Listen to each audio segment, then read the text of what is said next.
ಪ್ರಕೃತಿ ಸೃಷ್ಟಿಕರ್ತನ ಅಭೂತಪೂರ್ವ ವಿಸ್ಮಯ. ಅದು ಶತಶತಮಾನಗಳಿಂದಲೂ ಮಾನವನಿಂದ ಬೆಳೆಸಲು ಅಸಾಧ್ಯವಾದ ಕೌತುಕಗಳ ಆಗರ. ಬಗೆದಷ್ಟು ಮುಗಿಯದ, ಅರ್ಥೈಸಿಕೊಳ್ಳಲು ಯತ್ನಿಸಿದಷ್ಟು ರಹಸ್ಯಮಯವೆನಿಸುವ ಈ ನಿಸರ್ಗದಲ್ಲಿ ನಿಜಕ್ಕೂ ಅಗೋಚರ ಶಕ್ತಿಗಳು ನೆಲೆಸಿವೆಯಾ? ಈ ಪ್ರಶ್ನೆಗೆ ಉತ್ತರ ಕಂಡುಕೊಳ್ಳೋ ವಿಶೇಷ ಕಾರ್ಯಕ್ರಮವೇ ಇದು ಸಾಧ್ಯ. ಕೆಲವೊಂದು ಸ್ಥಳಗಳು ನಂಬಲು ಅಸಾಧ್ಯವೆನಿಸುವ ಅಚ್ಚರಿಗಳನ್ನು ಉಂಟು ಮಾಡುತ್ತವೆ. ನಂಬಲು ಕಷ್ಟವೆನಿಸಿದ್ರೂ ನಂಬಲೇಬೇಕಾದ ಸತ್ಯಗಳಾಗಿರುತ್ತವೆ. ಅಂತಹ ಹಲವು ಅಚ್ಚರಿಗಳಿಗೆ ಕಾರಣವಾಗಿ ನಿಂತಿದೆ ಒಂದು ಕಾಡು. ಈ ಕಾಡಿನಲ್ಲಿ ಉಂಟಾಗುವ ಅಚ್ಚರಿಗಳು ಎಂಥವ್ರನ್ನು ಕೂಡ ಬೆಚ್ಚಿ ಬೀಳಿಸುತ್ತವೆ, ದಿಗ್ಮೂಢರನ್ನಾಗಿಸುತ್ತವೆ. ಈ ಪ್ರಕೃತಿಯ ಮಡಿಲಲ್ಲಿ ಹಲವಾರು ವಿಸ್ಮಯಗಳು ಅಡಗಿ ಕುಳಿತಿವೆ. ಇಲ್ಲಿರುವ ಪ್ರತಿಯೊಂದು ಪ್ರಾಣಿ, ಪಕ್ಷಿ, ಸಸ್ಯರಾಶಿ ಇವೆಲ್ಲವೂ ಈ ವಿಸ್ಮಯಗಳಿಗೆ ಒಳಗಾಗಿವೆ. ಅವುಗಳ ರಹಸ್ಯ ಅರ್ಥವಾಗದೆ ಮೂಕ ವಿಸ್ಮಿತವಾಗಿವೆ.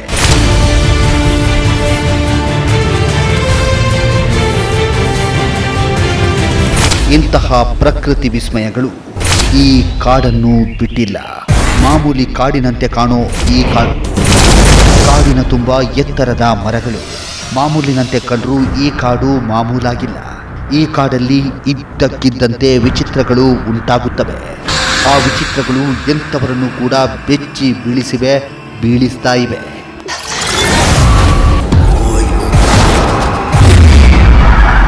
ಗೊತ್ತಿದ್ದೋ ಗೊತ್ತಿಲ್ಲದೆಯೋ ಈ ಕಾಡಲ್ಲಿ ಯಾರಾದರೂ ಅನೈತಿಕ ಚಟುವಟಿಕೆಗಳನ್ನ ಮಾಡಿದ್ರೆ ಸಾಕು, ಅವರ ಮನೆ ಎದುರು ಮರುದಿನವೇ ಒಂದು ಆಕಾರ ಕಾಣಿಸಿಕೊಂಡು ಎಚ್ಚರಿಕೆ ನೀಡುತ್ತೆ. ಅದಕ್ಕೆ ಸಾಕ್ಷಿ ಎಂಬಂತೆ ಇಲ್ಲಿ ಹಲವರಿಗೆ ಅಂತಹ ಅಚ್ಚರಿಕಾರಕ ಅನುಭವಗಳು ಆಗಿದ್ದುಂಟು.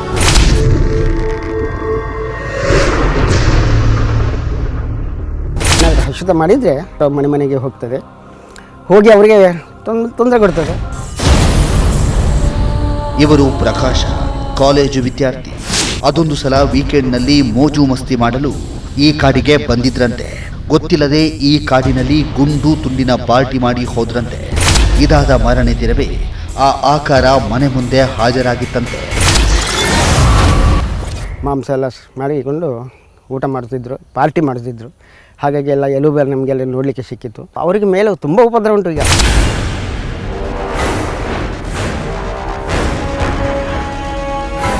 ಇದಷ್ಟೇ ಅಲ್ಲದೆ ಅಪ್ಪಿತಪ್ಪಿ ಯಾರಾದರೂ ಈ ಕಾಡಲ್ಲಿ ಕಟ್ಟಿಗೆಯನ್ನ ಕದ್ದು ಕಡಿದುಕೊಂಡು ಹೋದರೆ ಸಾಕು, ಅವರ ಮನೆಯ ಮುಂದೆ ಹಾಜರಿ ಹಾಕಿ ಅವರಿಗೆ ತೊಂದರೆ ಉಂಟು ಮಾಡುತ್ತೆ.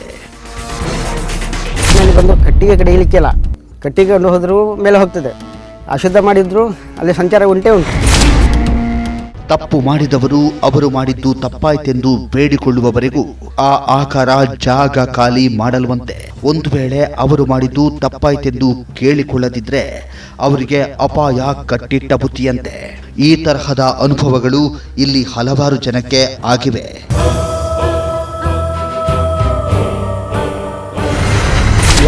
ಆಗಿದೆ ನಮಗೆ. ಅಲ್ಲೂ ಕೆಳಗೆಲ್ಲ ಸಂಚಾರ ಮಾಡುವಂಥದ್ದು. ಈ ಕಾಡಿನ ಸರಹದ್ದಿನಲ್ಲಿ ಒಂದು ಕೆರೆ ಇದೆ.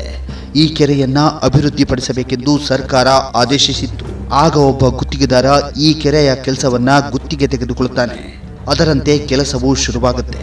ಅಂತಹ ಸಂದರ್ಭದಲ್ಲಿ ಒಂದು ಆಶ್ಚರ್ಯ ನಡೆದು ಹೋಗುತ್ತೆ. ಆ ಕೆಲಸ ಪೂರ್ಣಗೊಳ್ಳುವ ಮೊದಲೇ ಆತ ತೀರಿ ಹೋಗಿತ್ತು. ಆ ಕೆರೆಯನ್ನು ಅಭಿವೃದ್ಧಿ ಮಾಡಬೇಕು ಅಂತೇಳಿ ಒಂದು 2 ವರ್ಷದ ಹಿಂದೆ ಸರ್ಕಾರ, ಜಿಲ್ಲಾ ಪಂಚಾಯತ್ನವರು ಸಂಕಲ್ಪ ಮಾಡಿ ಒಂದು 7 ಲಕ್ಷ ಸ್ಯಾಂಕ್ಷನ್ ಮಾಡಿದರು. ಇದು ಕೆಲಸ ಮುಗ್ದ ಕೂಡಲೇ ಅವರದೊಂದು ಆಕ್ಸಿಡೆಂಟ್ ಆಗಿ ತೀರ್ಕೊಂಡ್ರು ಕಾಂಟ್ರಾಕ್ಟ್. ಇದನ್ನ ಕಂಡು ಬೆಚ್ಚಿ ಬಿದ್ದ ಇಲ್ಲಿಯ ಜನ ಇದು ಆ ಆಕಾರದ ಕೆಲಸವೇ ಎಂದು ಭಾವಿಸ್ತಾರೆ.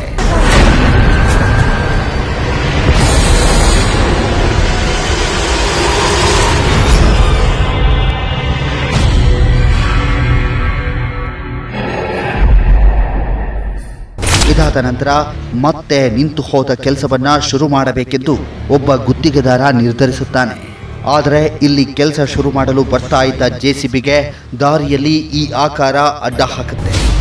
ಅವರು ಹರಸಾಹಸ ಪಟ್ಟರೂ ಅವರನ್ನ ಮುಂದೆ ಹೋಗಲು ಬಿಡುವುದಿಲ್ಲ. ಆಗ ಆ JCB ಬಂದ ದಾರಿಗೆ ಸುಂಕವಿಲ್ಲವೆಂದು ವಾಪಸ್ಸು ಹೋಯ್ತಂತೆ. ಮತ್ತು ಅವರ JCB ಬರುವಾಗ ಮತ್ತು ಅವರು ಸತ್ತ ನಂತರ ಮತ್ತೆ ಕೆಲಸ ಕಂಟಿನ್ಯೂ ಮಾಡಲಿಕ್ಕೆ ಅಂತ JCB ಬರುವಾಗ ಒಳಗೆ ಬರಲಿಕ್ಕೆ ಬಿಡಲಿಲ್ಲ. ಇದಾದ ಕೆಲವೇ ದಿನದಲ್ಲಿ ಇಲ್ಲಿ ಇನ್ನೊಂದು ಅಚ್ಚರಿಕಾರಕ ಘಟನೆ ನಡೆದು ಹೋಗುತ್ತೆ. ಆ ಅಚ್ಚರಿಯೇ ಕೆಲವು ದಿನಗಳ ಹಿಂದೆ ಈ ಕಾಡಿನಲ್ಲಿ ಒಂದು ದೊಡ್ಡದಾದ ಹಳೆಯ ಮಾವಿನ ಮರವಿತ್ತಂತೆ.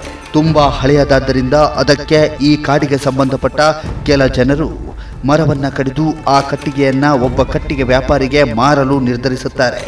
ಅದರಂತೆ ಕಡಿದು ಮಾರಿಯೇ ಬಿಡ್ತಾರೆ.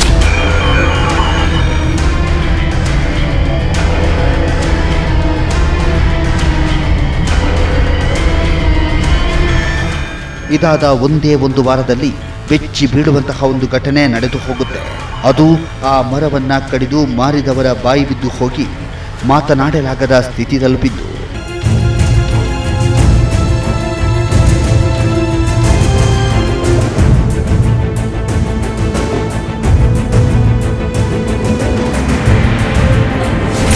ಆ ವ್ಯಾಪಾರದವರು ತಗೊಂಡದ್ದು ಮಾರಿದ್ರು ಇವರು ಅಧಿಕಾರದವರು. ಇವರೆಲ್ಲ ಮಾರಿ ಅದಕ್ಕೆ ಯಾರ್ಯಾರು ಸೇರಿದ್ದಾರೆ ಅಂಥವರದ್ದೆಲ್ಲ ಪರಿಸ್ಥಿತಿ ಅಂದರೆ ಮೂರ್ಛೆ ಆಯಿತು, ಮಾತಾಡಲಿಕ್ಕೆ ಬರಲಿಲ್ಲ, ಮಾತು ನಿಂತು ಹೋಯಿತು.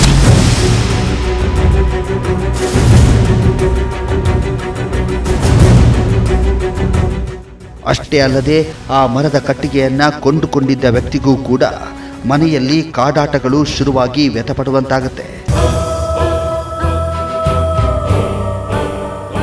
ಕಡೆಗೆ ಆ ಮರವನ್ನು ಕಡ್ದ ಮೇಲೆ ಅದರದ್ದು ಯಾರದ್ದು ಉಪಯೋಗ ಮಾಡಿದ್ದಾರೆ ಅವರು ತಗೊಂಡವರಿಗೆ ಗಿರಾಕಿಗಳಿಗೆ ಕೂಡ ಅಂಥದ್ದೇ ಕಷ್ಟ ಬಂದಿದೆ. ಇದಾದ ಕೆಲವು ದಿನದಲ್ಲಿ ಇಲ್ಲಿ ಇನ್ನೊಂದು ಘಟನೆ ನಡೆದು ಹೋಗುತ್ತೆ. ಈ ಕಾಡಿನ ಸರಹದ್ದಿನಲ್ಲಿ ಇದ್ದಕ್ಕಿದ್ದಂತೆ ಭೂಮಿ ಬಿರುಕು ಬಿಟ್ಟಿದ್ದು. ಆಗ ಸ್ಥಳೀಯರೆಲ್ಲರೂ ಹೌಹಾರಿ ಹೋಗುತ್ತಾರೆ. ಅಚ್ಚರಿ ಅಂದರೆ ಭೂಮಿ ಭಯಂಕರವಾಗಿ ಬಿರುಕು ಬಿಟ್ಟಿದ್ದರೂ ಈ ಆಕಾರ ವಾಸ ಮಾಡ್ತಾ ಇದ್ದ ಸ್ಥಳ ಬರುತ್ತಲೇ ಬಿರುಕು ನಿಂತು ವಾಪಸ್ಸು ತಿರುಗಿ ಹೋಯ್ತಂತೆ.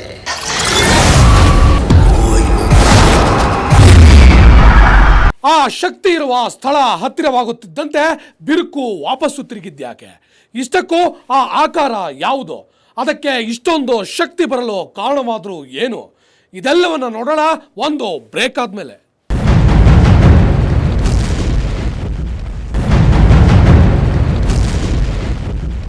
ಹಲವಾರು ವಿಚಿತ್ರಗಳನ್ನು ಮಾಡುತ್ತಿರುವ ಆ ಆಕಾರವನ್ನ ಆ ಸ್ಥಳದಲ್ಲಿ ಎಲ್ಲರೂ ಆರಾಧಿಸುತ್ತಾರೆ. ಇಂತಹ ಆಕಾರ ಭೂಮಿಯ ಬಿರುಕನ್ನು ವಾಪಸ್ಸು ತಿರುಗಿಸಿದ ಘಟನೆ ತುಂಬಾನೇ ರೋಚಕವಾಗಿದೆ. ಇಂಥ ಅಚ್ಚರಿಕಾರಕ ಆ ಆಕಾರ ಯಾವುದು? ಬನ್ನಿ ನೋಡೋಣ.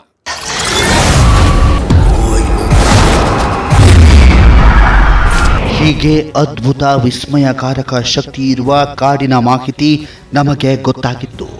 ಕೂಡಲೇ ಅಲ್ಲಿಗೆ ಹೋಗುವ ನಿರ್ಧಾರ ನಮ್ಮದಾಯಿತು.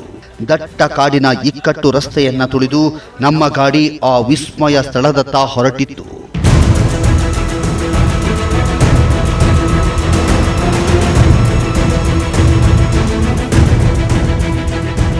ಕೆಲ ಹೊತ್ತಿನ ನಂತರ ನಾವು ಆ ಸ್ಥಳ ತಲುಪಿ ನಿಂತಿದ್ವಿ. ನಾವು ಗಾಡಿಯಿಂದ ಕೆಳಗಿಳಿತಲೇ ನಮಗೆ ಎದುರುಗೊಂಡ ಒಬ್ಬ ವ್ಯಕ್ತಿ ನಮ್ಮನ್ನ ಸ್ವಾಗತಿಸಿದ ಮೇಲೆ ಆತ ನಮಗೆ ಆ ಆಕಾರದ ಇನ್ನಷ್ಟು ಅಚ್ಚರಿಗಳನ್ನ ತಿಳಿಸಿದ.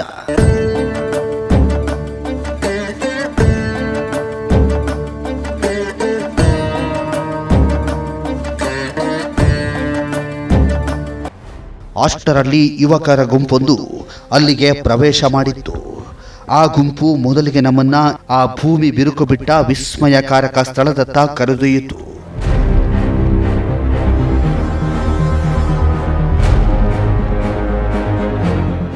ಅಲ್ಲಿ ಹೋಗಿ ನೋಡಿದಾಗ ಅವರು ಹೇಳಿದ್ದು ನಿಜವೆನಿಸಿತು.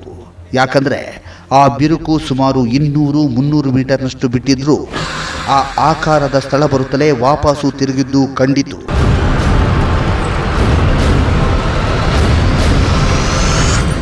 ಆ ಬಿರುಕನ್ನ ತಡೆದದ್ದು ಆ ಆಕಾರದ ಶಕ್ತಿಯೇ ಎಂಬ ಆ ಸ್ಥಳೀಯರ ನಂಬಿಕೆ ನಮಗೂ ಕೂಡ ನಿಜವೆನಿಸಿತು.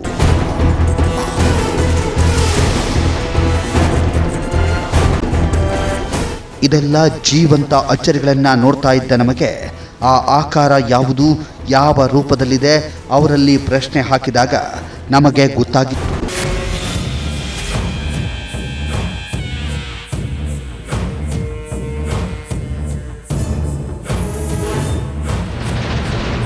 ಇಂದು ಇಷ್ಟೊಂದು ಆಶ್ಚರ್ಯಕಾರಕ ಘಟನೆಗಳಿಗೆ ಕಾರಣವಾಗಿ ಜನರನ್ನ ಬೆಚ್ಚಿ ಬೀಳಿಸಿರುವ ಆ ಆಕಾರವೇ ಒಂದು ಸರ್ಪ.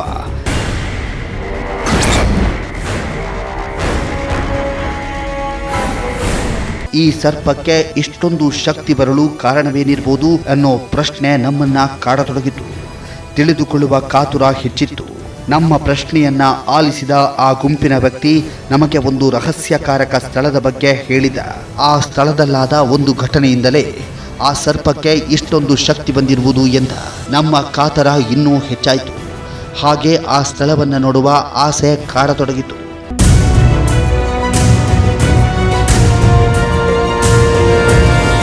ಆ ಗುಂಪು ನಮ್ಮ ಕಾತುರಕ್ಕೆ ನೀರೆರಚಲಿಲ್ಲ.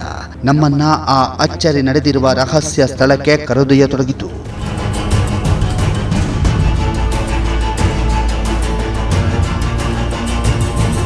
ಅದು ತೀರಾ ಇಕ್ಕಟ್ಟಾದ ಗುಡ್ಡದ ದಾರಿ. ಸುತ್ತಲೂ ಎತ್ತರವಾಗಿ ಬೆಳೆದ ಹುಲ್ಲು.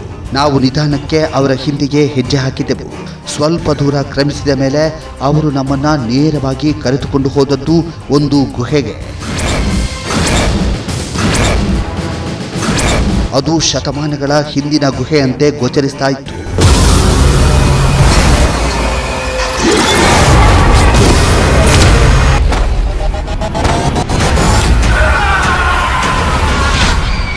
ಆ ಗುಹೆಯನ್ನ ನೋಡುತ್ತಲೇ ಆ ಗುಹೆಗೂ ಈ ಸರ್ಪಕ್ಕೂ ಏನು ಸಂಬಂಧ ಎಂಬ ಸಂದೇಹ ಕಾಡತೊಡಗಿತು. ನಮ್ಮಲ್ಲಿ ಮೂಡಿದ ಆ ಪ್ರಶ್ನೆಯನ್ನ ವ್ಯಕ್ತಪಡಿಸಿದಾಗ ಆ ಗುಂಪಿನ ಒಬ್ಬ ಯುವಕ ನಮಗೆ ಸರ್ಪ ಮತ್ತು ಗುಹೆಯ ಸಂಬಂಧದ ಬಗ್ಗೆ ವಿವರಿಸತೊಡಗಿದ.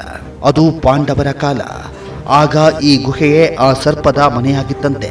ಆ ಕಾಲದಲ್ಲಿ ಋಷಿಮುನಿಯೊಬ್ಬರು ಇಲ್ಲಿಗೆ ಬಂದು ಪ್ರಶಾಂತವಾದ ಈ ಗುಹೆಯಲ್ಲಿ ತಪಸ್ಸು ಮಾಡಿದರಂತೆ. ಹಿಂದಿನ ಕಾಲದಲ್ಲಿ ಗುಹೆಯಲ್ಲಿ ಪಾಂಡವರು ಇದ್ದಿರಬಹುದು ಅಥವಾ ಅವರ ನಂತರ ಯಾವುದಾದ್ರು ಸನ್ಯಾಸಿಗಳು ವಾಸ ಮಾಡಿ ಇಲ್ಲಿ ಗುಹೆಯ ಒಳಭಾಗದಲ್ಲಿ ಇದ್ರು ಎಂಬುದು ಕೂಡ ಇಲ್ಲಿ ನಾವು ಹೇಳ್ಬೋದು. ಆ ಕಾಲದಲ್ಲಿ ಆ ಋಷಿಮುನಿಗಳಿಗೆ ಈ ಸರ್ಪ ತನ್ನ ಮನೆ ಮಾಡಿಕೊಂಡಿದ್ದ ಈ ಗುಹೆಯನ್ನ ಬಿಟ್ಟುಕೊಟ್ಟಿರುತ್ತೆ.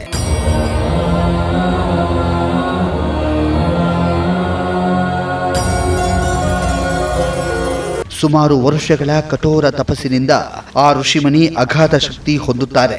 ಆ ನಂತರ ಆ ಗುಹೆಯನ್ನ ತೊರೆದು ಲೋಕ ಕಲ್ಯಾಣಕ್ಕಾಗಿ ಹೊರಟ ಈ ಋಷಿಗಳು ಆ ಸರ್ಪ ತಪಸ್ಸು ಮಾಡಲು ತನ್ನ ಜಾಗ ನೀಡಿದ ಪ್ರತಿಫಲವಾಗಿ ತಮ್ಮ ತಪಸ್ಸಿನಿಂದ ಪಡೆದುಕೊಂಡ ಶಕ್ತಿಯಲ್ಲಿ ಸ್ವಲ್ಪ ಶಕ್ತಿಯನ್ನ ಈ ಸರ್ಪಕ್ಕೆ ನೀಡಿ ಹೋದರಂತೆ. ಅಂದಿನಿಂದ ಮಾಮೂಲಾಗಿದ್ದ ಈ ಸರ್ಪ ದೇವ ಸರ್ಪವಾಗಿ ಬದಲಾಯಿತಂತೆ. ಹಾಗೆ ಅಚ್ಚರಿಗಳನ್ನ ಉಂಟು ಮಾಡತೊಡಗಿತಂತೆ. ಅದು ಇಲ್ಲಿ ಋಷಿ ತಪಸ್ಸು ಮಾಡಿದ ಜಾಗ ಅಂತ ಹೇಳಿ, ಋಷಿಗಳು ಕೂತ ಜಾಗ ಅಂತ ಹೇಳಿ, ನಿಶಬ್ದ ಇಲ್ಲ, ಕಾಡು ಉಂಟು, ನೀರು ಬಂದಿದೆ. ಈ ಕತೆ ಕೇಳಿದ ಮೇಲೆ ನಮಗೆ ಆ ಗುಹೆಯ ಬಗ್ಗೆ ಕುತೂಹಲ ಮೂಡಿತ್ತು. ಹಾಗೆ ಅದರ ಒಳಗಡೆ ಹೋಗಿ ಅಲ್ಲಿ ಏನಿದೆ ನೋಡಲೇಬೇಕೆಂದು ಆಸೆಯಾಯಿತು. ಆ ಯುವಕರ ಗುಂಪು ಮುಂದಾದಾಗ ನಾವು ಗುಹೆಯನ್ನ ಹೊಕ್ಕಿದ್ದೆವು.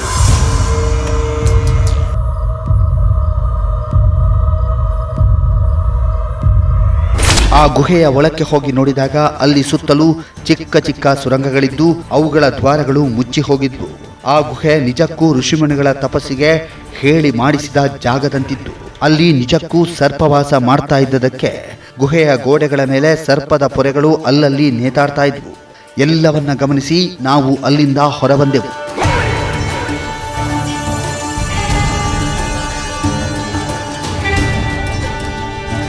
ಆಮೇಲೆ ಆ ಯುವಕರು ನಮಗೆ ಆ ಸರ್ಪ ವಾಸ ಮಾಡಿದ ಇನ್ನೊಂದು ಗುಹೆಯ ಬಗ್ಗೆ ಹೇಳಿದ್ರು. ಅಲ್ಲಿಯೂ ಕೂಡ ಈ ಸರ್ಪದ ಒಂದು ಅಚ್ಚರಿ ನಡೆದಿರುವ ಬಗ್ಗೆ ಹೇಳಿದ್ರು. ನಮಗೆ ಅದನ್ನ ನೋಡುವ ಕುತೂಹಲ ಕಾಡತೊಡಗಿತು. ತಕ್ಷಣವೇ ಅಲ್ಲಿಂದ ಹೊರಟೆವು.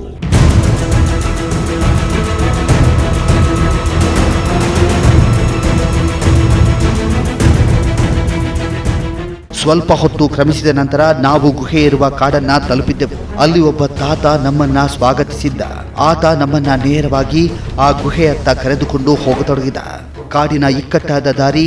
ನಾವು ಕಾತುರದಿಂದ ಅವನನ್ನ ಹಿಂಬಾಲಿಸಿದ್ದೆವು. ಸ್ವಲ್ಪ ಹೊತ್ತು ಕ್ರಮಿಸಿದ ನಂತರ ಆ ಗುಹೆಯನ್ನ ತಲುಪಿದ್ದೆವು. ಅದು ಕಾಡು ಮಧ್ಯದ ಗುಹೆ. ಗುಹೆಯ ಒಳಗಡೆಯಿಂದ ಗಂಗೆ ಹರಿದು ಬರ್ತಾ ಇತ್ತು.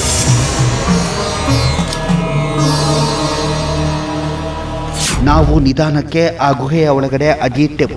ಆತ ನಮ್ಮನ್ನ ಒಳಗಡೆ ಕರೆದೊಯ್ಯತೊಡಗಿದ. ನಾವು ಒಳ ಹೋಗ್ತಾ ಇದ್ದಂತೆ ಗಂಗೆ ಒಳಗಡೆಯಿಂದ ಹೊರಬರುತ್ತಲೇ ಇದ್ಲು. ಹಾಗೆ ಆತ ನಮ್ಮನ್ನ ಒಳಗಡೆಯಿಂದ ಕರೆದೊಯ್ಯತೊಡಗಿದ. ಅಷ್ಟರಲ್ಲಿ ನಮಗೆ ಎದುರಾಗಿದ್ದು ಬಾವಲಿಗಳು. ಅವು ನಮ್ಮ ತಲೆ ಧಾವಿಸಿ ಬರತೊಡಗಿದ್ವು. ನಮಗೆ ಮುಂದೆ ಹೋಗಲು ದಾರಿ ಕಾಣಲಿಲ್ಲ. ಆತ ಮುಂದೆ ದಾರಿ ಮುಚ್ಚಿರುವುದಾಗಿ ತಿಳಿಸಿದ.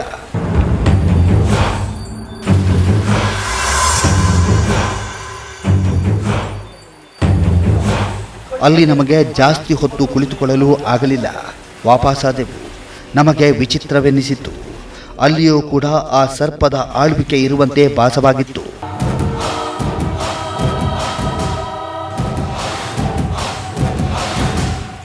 ಆ ಮಾತನ್ನ ಆ ವ್ಯಕ್ತಿ ನಿಜವೆನಿಸಿದ. ಅದು ಕೂಡ ಆ ಸರ್ಪದ ಮನೆಯಾಗಿತ್ತಂತೆ. ಇಲ್ಲಿಯೂ ಕೂಡ ಓರ್ವ ಋಷಿಮುನಿ ತಪಸ್ಸು ಮಾಡಲು ಬಂದಿದ್ದನಂತೆ. ಆಗಲೂ ಸಹ ಈ ಸರ್ಪ ಆ ಸನ್ಯಾಸಿಗೆ ತಾನು ವಾಸವಿದ್ದ ಈ ಗುಹೆಯಲ್ಲಿ ಜಾಗ ನೀಡಿ ಸಹಕರಿಸಿದಂತೆ. ಅದರ ಪ್ರತಿಫಲವಾಗಿ ಈ ಋಷಿಮುನಿಯು ಅಲ್ಲಿಂದ ಹೋಗುವಾಗ ತನ್ನ ತಪಸ್ಸಿನ ಶಕ್ತಿಯನ್ನ ಈ ಸರ್ಪಕ್ಕೆ ನೀಡಿ ಹೋದರಂತೆ.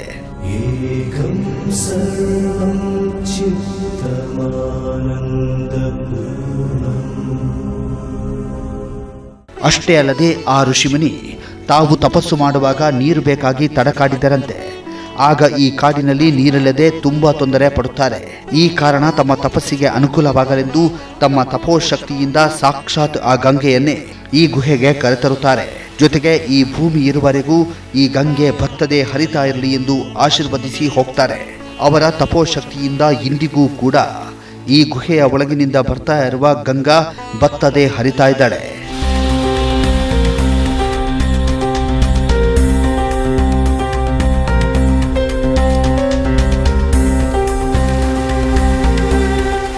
ಪಾಂಡವರ ಕಾಲದಲ್ಲಿ ತಪಸ್ಸು ಮಾಡಿ ಅಲ್ಲಿ ಗಂಗೆ ತರಿಸಿದ್ದಂತೆ.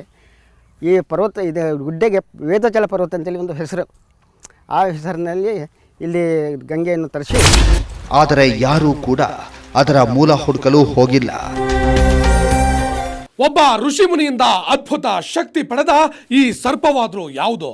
ಇದು ಉಂಟು ಮಾಡುತ್ತಿರುವ ಇನ್ನಷ್ಟು ಅಚ್ಚರಿಗಳೇನು? ಜೊತೆಗೆ ಇದು ಇರುವುದಾದ್ರೂ ಎಲ್ಲಿ? ನೋಡೋಣ ಒಂದು ಬ್ರೇಕ್ ಆದ್ಮೇಲೆ.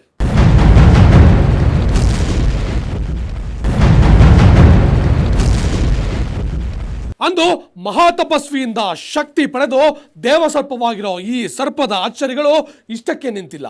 ಇದು ಹಲವರ ಬಾಳಲು ಕೂಡ ಬೆಳಕು ಮೂಡಿಸಿದೆ. ಹಾಗಾದ್ರೆ ಆ ಪುಣ್ಯದ ಕೆಲಸಗಳೇನು? ಇಷ್ಟಕ್ಕೂ ಇದು ಎಲ್ಲಿದೆ, ಯಾವ ರೂಪದಲ್ಲಿದೆ? ಬನ್ನಿ ನೋಡೋಣ.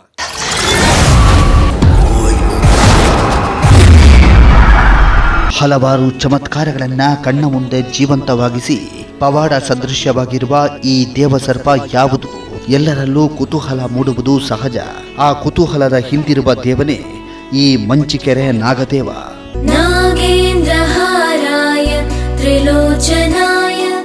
ಈ ನಾಗದೇವ ನೆಲೆಸಿರುವ ಈ ಸ್ಥಳವನ್ನ ನಾಗಬನ ಎಂದು ಕರೀತಾರೆ.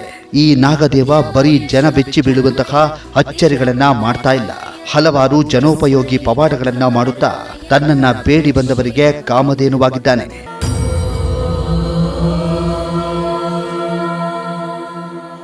ಇವನ ಹೆಸರು ಸುಧೀರ. ಮದುವೆಯಾಗಿ ತುಂಬಾ ದಿನ ಕಳೆದರೂ ಇವರಿಗೆ ಮಕ್ಕಳಾಗಿರಲಿಲ್ಲ. ಇದರಿಂದಾಗಿ ತುಂಬಾ ಚಿಂತಿತರಾಗ್ತಾರೆ. ಎಷ್ಟೋ ಜನ ಇವರನ್ನ ಅನುಮಾನ ಪಡುವ ಸ್ಥಿತಿಯನ್ನ ತಲುಪಿರುತ್ತಾರೆ. ಸುಧೀರ್ ಅಂತೇಳಿ ಇಲ್ಲಿಯ ಸ್ಥಳೀಯರು ಮತ್ತು ನಮ್ಮ ಸ್ನೇಹಿತರು, ಇವರ ಧರ್ಮಪತ್ನಿ ಸಂಗೀತ ಅಂತೇಳಿ, ಅವರಿಬ್ಬರಿಗೆ ಕೆಲವು ವರ್ಷಗಳಿಂದ ಸಂತಾನ ಇರಲಿಲ್ಲ. ಆದರೆ ಪರಿಚಯಸ್ಥರೊಬ್ಬರು ಈ ವಿಸ್ಮಯಕಾರಿ ನಾಗದೇವನ ಬಗ್ಗೆ ಹೇಳ್ತಾರೆ. ಅದರಂತೆ ಇಲ್ಲಿಗೆ ಬಂದ ಇವರು ಈ ನಾಗನಿಗೆ ಬೇಡಿ ಹೋಗ್ತಾರೆ. ಇದಾದ ಒಂದೇ ವರ್ಷದಲ್ಲಿ ಇವರು ಅವಳಿ ಮಕ್ಕಳ ತಂದೆಯಾಗ್ತಾರೆ. ಇಲ್ಲಿ ಪ್ರಾರ್ಥನೆ ಮಾಡಿ ಕೆಲವು ಧಾರ್ಮಿಕ ಕಾರ್ಯಕ್ರಮಗಳು ಮಾಡಿದ ನಂತರ ಅವರಿಗೆ ಟ್ವಿನ್ಸ್ ಮಕ್ಕಳಾಗಿದೆ. ಈಗ ಶಾಲೆಗೆ ಹೋಗ್ತಾ ಇದ್ದಾರೆ.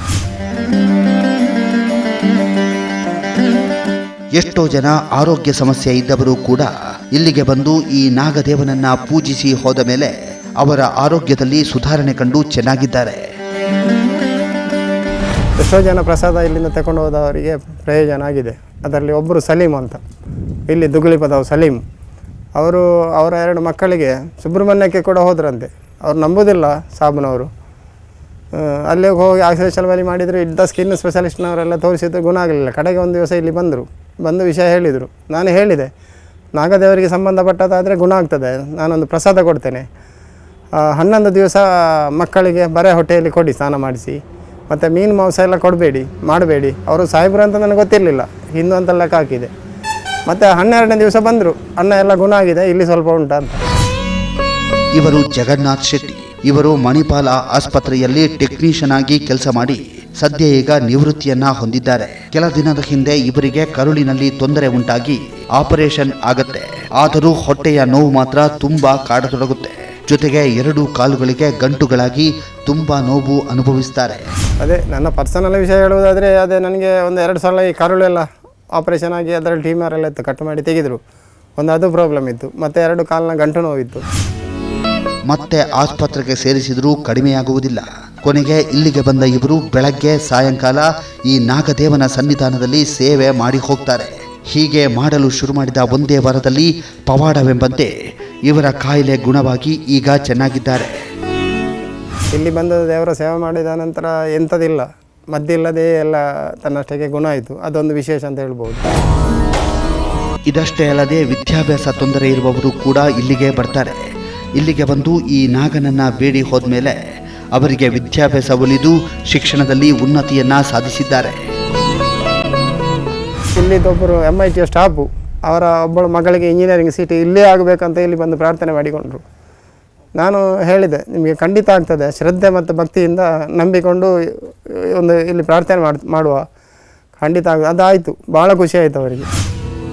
ಇದರ ಜೊತೆ ಸರ್ಪದೋಷವಿದ್ದವರು ಇಲ್ಲಿಗೆ ಬರ್ತಾರೆ. ಅಂಥವರು ಇಲ್ಲಿ ಪಂಚಾಮೃತದ ತನುವನ್ನ ನೀಡಿ ಹೋದರೆ ಸಾಕು, ಅವರ ಸರ್ಪದೋಷಗಳು ದೂರವಾಗ್ತಾ ಇವೆ. ನಾಗದೋಷ ಸರಿಪಡಿಸ್ಕೋಬೇಕಾದ್ರೆ, ಪರಿಹಾರ ಮಾಡ್ಕೊಳ್ಬೇಕಾದ್ರೆ ಇಲ್ಲಿ ಬಂದು ಪ್ರಾರ್ಥನೆ ಮಾಡಿ ಸರ್ಪ ಸಂಸ್ಕಾರ ಮಾಡಿದರೆ ನಿವಾರಣೆ. ಆ ಕಷ್ಟ ಈ ಕಷ್ಟ ಅನ್ನುವುದಕ್ಕಿಂತ ಜೀವನದಲ್ಲಿಯ ಪ್ರತಿಯೊಂದು ಕಷ್ಟಕ್ಕೂ ಈ ನಾಗದೇವ ಪರಿಹಾರ ನೀಡಿ ಹರಿಸ್ತಾನೆ. ಇಷ್ಟೊಂದು ಪವಾಡಗಳಿಗೆ ಕಾರಣವಾಗಿ ಜನರ ಕಷ್ಟಗಳನ್ನು ದೂರ ಮಾಡ್ತಾ ಇರುವ ಈ ನಾಗದೇವ ನೆಲೆಸಿರುವ ಸ್ಥಳವಿರುವುದು ಉಡುಪಿಯಿಂದ 8 ಕಿಲೋಮೀಟರ್ ದೂರದಲ್ಲಿರುವ ಮಂಚಿನಕೆರೆಯಲ್ಲಿ.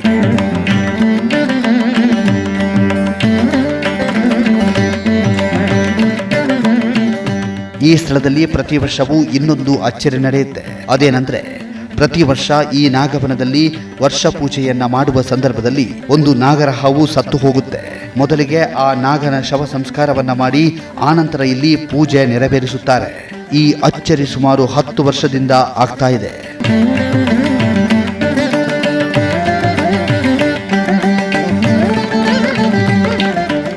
ಅಂದು ಒಬ್ಬ ತಪಸ್ವಿಯಿಂದ ಶಕ್ತಿ ಪಡೆದು ತಾನು ನೆಲೆಸಿರುವ ಬಣದಲ್ಲಿ ಚಮತ್ಕಾರಗಳನ್ನು ಮಾಡುತ್ತಾ ಬೇಡಿ ಬಂದವರ ಕಷ್ಟಗಳನ್ನು ಆಲಿಸಿ ಭಕ್ತರ ಆಶಾಕಿರಣವಾಗಿರುವ ಈ ನಾಗದೇವನ ಕಾರ್ಯ ನಿಜಕ್ಕೂ ನೆನೆಯುವಂಥದ್ದು. ನಾಗದೇವನ ಈ ಕಾರ್ಯ ಹೀಗೆ ಮುಂದುವರಿಯಲಿ. ಇನ್ನಷ್ಟು ಜನೋಪಯೋಗಿ ಕಾರ್ಯಗಳು ಈ ನಾಗದೇವನಿಂದ ಆಗಲಿ. ತನ್ನನ್ನ ನಂಬಿ ಬಂದ ಜನರ ದೋಷಗಳನ್ನ ಕಳೆದು ಅವರ ಏಳಿಗೆಗೆ ಕಾರಣವಾಗಲಿ. ಈ ನಾಗದೇವ ನಂಬಿದವರ ಬಾಳಲ್ಲಿ ಬೆಳಕು ಮೂಡಿಸಲಿ ಎಂದು ಬೇಡಿಕೊಳ್ಳೋಣ. ಶಿವಾಯ ಗೌರಿ ವದನಾಬ್ಜ ವೃಂದ ಸೂರ್ಯಾಯ ದಕ್ಷಾಧ್ವರ ನಾಶಕಾಯ ಶ್ರೀನೀಲಕಂಠಾಯ ವೃಷಧ್ವಜಾಯ ತಸ್ಮೈ ಶಿಕಾರಾಯ ನಮಃ ಶಿವಾಯ. ಮಹಾಋಷಿಯ ತಪೋಶಕ್ತಿಯಿಂದ ಶಕ್ತಿ ಪಡೆದ ಸರ್ಪವೊಂದು ಜನ ಬೆಚ್ಚಿ ಬೀಳುವಂತಹ ಆಶ್ಚರ್ಯಗಳನ್ನು ಮಾಡುತ್ತಿದೆ ಅಂದರೆ ನಂಬಲು ಕಷ್ಟವೆನಿಸಬಹುದು. ಆದರೆ ಇದರ ಅಚ್ಚರಿಗಳಿಗೆ ಒಳಗಾಗಿರುವ ಸಾಕ್ಷಿಗಳು ಕಣ್ಣ ಮುಂದೆ ಜೀವಂತವಾಗಿವೆ. ವಿಜ್ಞಾನ ಏನೇ ಅಂದರೂ, ತಂತ್ರಜ್ಞಾನ ಅದೆಷ್ಟೇ ಮುಂದುವರೆದಿದ್ರೂ ಸಹ ನಂಬಿಕೆಯಲ್ಲಿ ಇದು ಸಾಧ್ಯ ಅಂತ ಹೇಳ್ತಾ ಈ ಕಾರ್ಯಕ್ರಮ ಮುಗಿಸ್ತಾ ಇದ್ದೀವಿ. ನಿಖರ ಸುದ್ದಿಗಾಗಿ ನೋಡ್ತಾ ಇರಿ ಪ್ರಜಾ ಟಿವಿ. ಇಂತಹ ಘಟನೆ, ಸ್ಥಳ ಮತ್ತು ವ್ಯಕ್ತಿಗಳ ಬಗ್ಗೆ ಮಾಹಿತಿ ನಿಮ್ಮಲ್ಲಿದ್ದರೆ ಸಂಪರ್ಕಿಸಬೇಕಾದ ವಿಳಾಸ ಪ್ರಜಾ ಟಿವಿ, ಇದು ಸಾಧ್ಯ ವಿಭಾಗ, ಶೇಜಾನ್ ಲಾವೆಲೆ 4ನೇ ಮಹಡಿ, number 15, Walton road, Bengaluru 560001. Phone number 7022010519.